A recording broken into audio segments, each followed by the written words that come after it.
እትብትሽ ከተቀበረበት መንደር ባህር ተሻግረሽ ርቀሽ ይሆናል። በሰው ሀገር ሳለሽ የእናትሽ እንጀራ ናፍቆሽ ይሆናል። ጠባቂ የሌለው ሞሰቧ ጎምጅቶሽ ይሆናል። ግና ሕይወት አቅመቢሶችን ማስተናገድ አይቻላትምና ጠንካራ ሁኚ። ውድቀትሽና ሞትሽን አሰፍስፈው ለሚጠባበቁ ሁሉ የትኛውንም ችግር መቋቋምና መሻገር የሚያስችል ያልተነካ አቅም እንዳለሽ አሳያቸው። ለውድቀትሽ ቋምጠው የመገነዣ ከፈንሽን እንዳያመቻቹ ፈጽሞ እንዳልሞትሽ ንገሪያቸው። ለሕይወት ፈተናዎችና መከራዎች በጭራሽ አትንበርከኪ።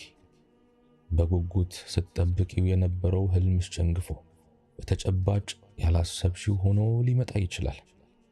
ቢሆንም ግን ሕይወት ሰነፎችን ማስተናገድ አይቻላትምና ብርቱ ሁኚ።